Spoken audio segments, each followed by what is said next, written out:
Coming up as the offseason rolls along, so too does the Nicholas Claxton possible fire where there is smoke. Big money getting thrown around, and we dive in on if it's worth it for Brooklyn, what other teams could be out there, and ultimately, do we just undervalue this sweet, sweet draft child of ours? We'll dive in coming up next.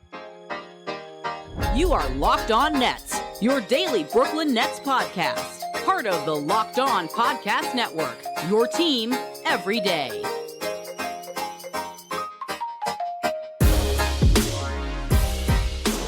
Brooklyn, yo. Yes, my friends, it is the Locked On Nets podcast right here on the Locked On Podcast Network. It's your team, the Brooklyn Nets, every single day. He's Doug Norrie. I'm Adam Armbrecht. We thank you, as always, for making us your first listen of the day. We are 100% free on all those great platforms. And let you know, today's episode is brought to you by FanDuel. Make every moment more. Right now, new customers can get $150 in bonus bets with any winning $5 bet. That's $150 with any winning $5 bet. Visit FanDuel.com/locked on to get started. And Doug, I said it right there at the top. I mean, there's just too much money being thrown around right now when it comes to Nicholas Claxton for us not to reevaluate where he stands by the NBA standards. Yeah, this is going to be a talking point for a lot of the offseason. I know you talked about it a little last week, and there's some new sort of confirmation around where the Nets are thinking when it comes to Claxton with the guys over at Nets Daily. Lucas Kaplan, Anthony Puccio had it out there too, that the Nets appear like, and this confirms some of what Mike Scotto from Hoops Hype had said last week, which you had referenced, that that the Nets were willing to go like up into that $25 million a year range for Nic Claxton. And you know, it's considering we're talking about a team that is in the middle of sort of like a soft reboot or however what the heck you want to describe it. I mean, I guess we'll talk about whether or not that number sounds right, whether it's going to give them the flexibility that they need going forward to add other pieces, whether they're bidding possibly against themselves, a la sort of a Cam Johnson situation. Like, I don't know. I think that there's a lot of ways that, you know, there's a lot of reasons to have Nic Claxton back in the room. And I think there's a lot of reasons we could talk ourselves out of being like this being the number maybe. Right. And, and I think that the Nets have signaled in the past that they might value their guys a little more than the open market does, whether it be trade or free agency or whatever it is. And I'll tell you right now, because you mentioned Michael Scotto kind of had the rumor out there a week ago that the market was going to live somewhere between 20 and 25, but didn't have that confirmation that we seem to get now that the Nets are like, yeah, maybe that's all right for us, and we're willing to live in those waters. The thing that I speculated on then, and I'll put to you now, because I think I feel more confident in this belief now, getting the rumors coming from Brooklyn and what they're willing to do. I think that Brooklyn is likely to keep him. Likely to pay him whatever it looks like. And it ultimately comes down to kind of our undercurrent theme on this podcast over the last 2 years, or, you know, since the deadline last season. They're rebuilding. And when you're doing that, in the long term, matching salaries for bigger trades you want to make, that matters. Where you're going to be from a draft standpoint, that matters. But in the short term, you do have to spend the money. And getting Claxton on a 4-year, $100 million contract or whatever it's going to look like, maybe with some descending money, it's not going to matter. I think that's kind of where I come to. We can talk about Claxton on an individual level and playing with Clowney. I don't think it matters in the short term if they pay him money right now relative to other teams and what they want to accomplish and what their agenda is in the short-term playoffs and otherwise. Does that make sense? It does. And, you know, far be it from us to spend someone else's money too. Right. And so I get what you're saying. It's like, hey, when you're in this, where you are, where they are, and free agency is tough. And it's like the player pool that you got guys you can bring in is small, right? That like can be worth it. And you already have this guy in the room, so you already know everything about him. I get why. I get what you're saying. It's like, well, what does it matter? 25 million compared to 20 million? Like, what are we doing here? Right? Like, he's an NBA player. Is he a top 100 NBA player? I mean, probably, but you know, like, I get what you're saying. I will say though, if you make too many of those decisions wrong by a few $1 million, a little later, it does start mattering, right? Like, so you can do it once or twice and overpay a little bit. but you can't overpay for everybody. No. And because at that point, things do come home to roost a little bit. And all of a sudden you find yourself sort of X'd out of different situations that you might have thought you had, that you might have thought you'd be able to do. So, I think that's where I kind of stop short. And I do feel a little concerned from a process standpoint when it comes to the Nets, is that we've seen this time and again where it does feel like they might overvalue their players relative to the rest of the market. But every team does this, by the way. Every team overvalues their guys some. They have to. It's easier to keep your own guys. It's much easier to keep a guy you already have than to bring in someone new. So you do have to overvalue it to some degree. But I think a running theme we've seen from Marks is, whether it's the guys that don't get traded, whether it's signing Cam Johnson to basically like a number way higher than anybody else was willing to go, right, in the last offseason. Guys who are still on the team because they wanted multiple first rounds, but that was never going to happen. Or possibly paying a $25 million to Nic Claxton, where I would wonder who else is paying him that number. Like, who else out there is coming in to pay $25 million for Nic Claxton? And if you can't say enough, if you can't really think, you can't say more than one team, then the number's too high. And I think that's kind of where I live with the problem a little bit.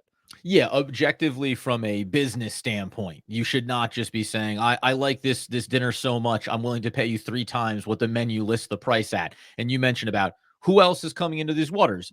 Are the Nets trying to signal to the rest of the market that, hey, we're going to pay him almost borderline whatever it takes to retain him? And can that scare off some potential suitors? That, I think, is what becomes more interesting here as well. Well, And that's but that makes a little more sense when it's like restricted free agency. Like, sure. You're not going to scare off any suitors. Like, people can just come in and offer whatever they want to offer, right? And so, all right, throw it out there, and it doesn't matter. Hey, you want to pay him more? That's fine, but we can offer him 18, we can offer him 20, we can offer him 22, and then it's your call their choice. bluff. Like, you really want to do it, and I think that we can talk a little more about it, but I think they probably ultimately will. But I'm just curious who those teams even are. And there's other reasons. There's other ways this can go wrong too. Like, it's negotiations. There's egos involved, and I think those are important to discuss.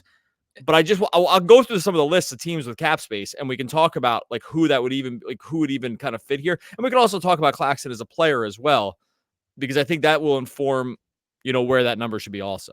Who's available to bring in Nicholas Claxton at a big figure? How does his ego play into this equation? And what did we get sample size when we talk about Noah Clowney being on the court this upcoming season? Let's continue the conversation coming up next. All right, let you know this next segment is brought to us by our sponsor, BetterHelp. Look, sometimes we just need the opportunity to get those things off our chest. It's a big thing. It's a small thing. Just certain stuff just can start to get to you. We know what everyday life can be like. It just sometimes it can all come at you at once. Sometimes it can be like a slow build. It's important to let that stuff out, especially to someone who's unbiased in your life. You want to be able to talk authentically about it. If you're upset, if you're sad, if you're excited, if you're happy, all of this stuff is where therapy can jump in and really help you sort of optimize yourself, be the best version of yourself. This is where BetterHelp can step in. It can be entirely on your schedule. You can get matched with a licensed therapist that works with you and for you. It doesn't work out, that's fine. You just load up on someone else. This is there for you. BetterHelp wants to match you with someone that works for you. If you're thinking of starting therapy, give BetterHelp a try. It's entirely online. It's designed to be flexible. It's totally suited to your schedule. You visit BetterHelp.com/LockedOnNBA. You're going to get 10% off of your first month. That's BetterHelp, HELP.com/LockedOnNBA. All right, so as we continue the Locked On Nets episode, focusing in on Nicholas Claxton, the building information suggesting that the Brooklyn Nets are not only interested in retaining him, but willing to give him a significant salary to do so. I want to back it up just for 1 second before we talk about teams and suitors and who else is out there, the fit currently for Brooklyn. From a player standpoint, do you feel like we're also kind of starting to get a sense of where Nicholas Claxton's ceiling would be? Because I think that's a part of this too. When you go around, you listen to fans, there's that concern around, well, the free throws have never improved. Well, he doesn't have any other shot, right? He goes at the basket. He's obviously a versatile defender. When you think about watching the sample size with Noah Clowney, I think it gets you excited about those being complementary pieces in the way Claxton and Simmons never could be, or Claxton and Day'Ron Sharpe never could be. But nevertheless, is a part of this contract discussion also about and maybe it is the overvaluation from the Brooklyn Nets standpoint, where Claxton is now in his game and whether or not it's believed or possible for him to continue to grow to another level beyond what we've seen to this point.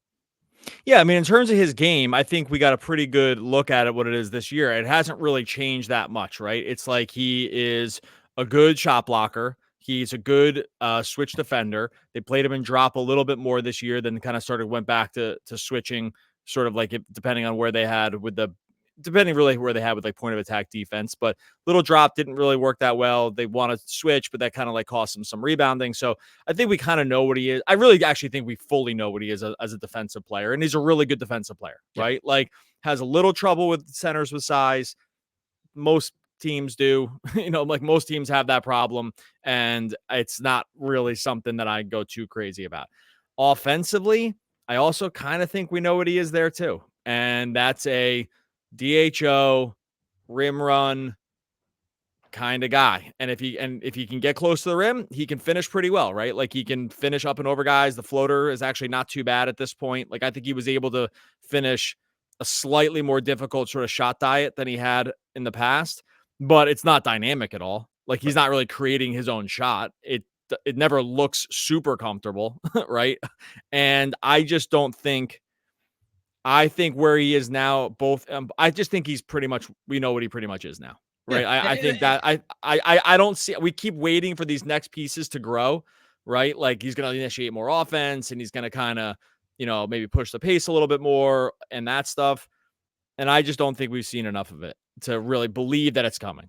And that's a factor. Like it's a factor coming into this past season versus the conclusion of that season, right? In our minds, we think that next little incremental step may come, and specifically mostly on the offensive end is where you want to see it. Even if it is just, hey, the free throw shooting is going in the right direction, because that does matter. Like we've seen what a big impact that makes in late game situations and having the kind of guys on the floor that you can elevate their value defensively, but not feel like it's a detriment offensively. So that's why I just wanted to make sure we drilled out on that. The other part of this that I think is worth bringing up here, contract wise, just from a number standpoint, you mentioned, is Claxton a top 100 guy?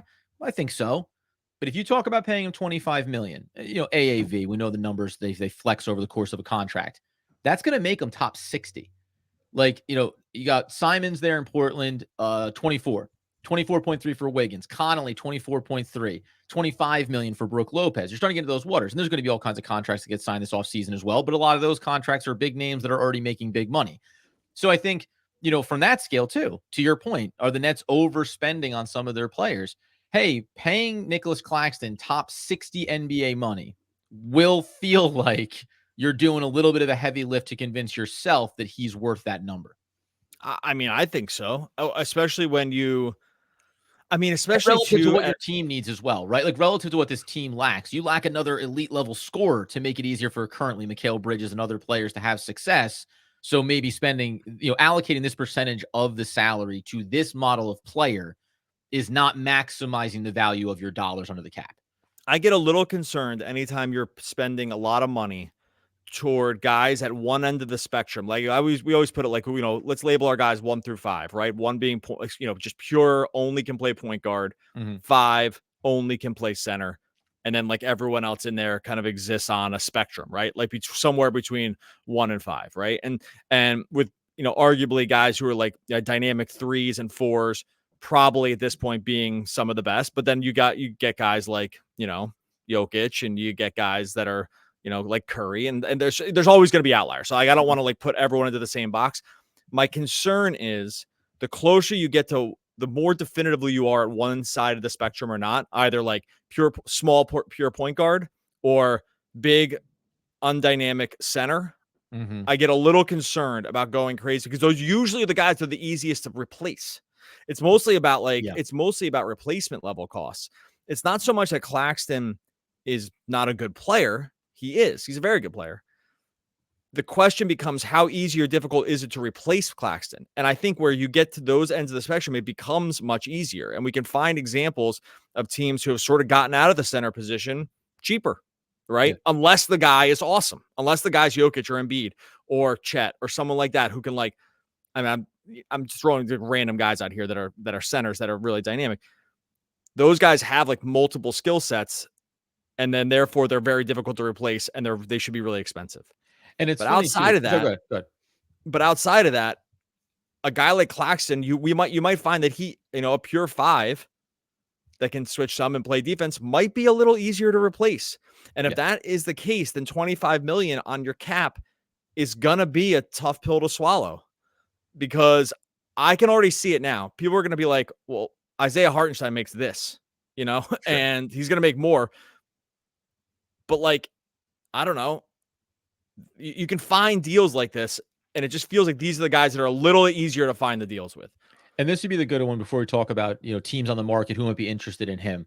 The other part that was included in that Michael Scotto article last week was about extensions, rookie eligible extensions. And I talked a little bit about Cam Thomas, but I also mentioned Day'Ron Sharpe. If this is a guy that falls somewhere in the $10 to $13 million range, which is by a lot of different metrics where he could end up landing, that's also the internal discussion that the Nets need to be having here too, especially specifically with the emergence of Noah Clowney. If you believe that you drafted excellent when it came to Clowney and that he took this step forward and we got this sample size, well, now all of a sudden you are talking about how do we create this complementary unit? Well, if it is that we now will label Nicholas Claxton as a pure 5 to whatever value that offers and some versatility defensively, well, what is the difference? 25 million versus 10 million between Nicholas Claxton and Day'Ron Sharpe, right? Hey, if I just need somebody that can play physical and rebound the basketball and at least has this width of being able to take a couple of perimeter shots, Day'Ron Sharpe has not proven himself to be on the level and value of Nicholas Claxton in as many facets, but he's proven himself to be elite at getting the basketball when it bounces off the backboard. So that, I think, is to your point about allocating your money and what else you may want to accomplish. You may end up looking back, especially you say other names you can mention. What if Day'Ron Sharpe, they don't bring him back because this isn't an elite talent that you necessarily need to retain, and he goes somewhere else and plays, and it's just an elite rebounder and offers you a couple of things, and he signs a contract for $10 to $12 million, as is often the case with any fan base, not just the Nets. They'll look and say, there it is, man. You're paying Nicholas Claxton $23.5 million a year.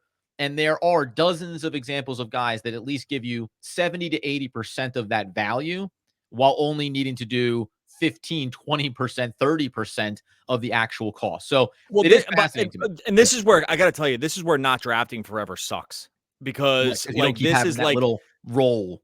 This is what you just end up. This is how it catches up with you in the worst ways. Yeah, because there's just no pipeline of younger guys who can like take over some of these sort of like singular positions, right? And just eat innings for you. And I know this all sounds very anti-Claxton. It's really not. It's like, it's just trying to look at team building and sort of the problems you might create for yourself later. Yeah. I hope he gets paid like just generational money. He deserves to be rich. It's not that. I want him to make all the money in the world. It's really got nothing about that. It's just mostly that you box yourself in when you feel like you have, like the bird in hand is worth more than whatever else is out there. And I think that like, to take two metaphors here, it's like it's the canary in the coal mine for like how they feel about their own guys.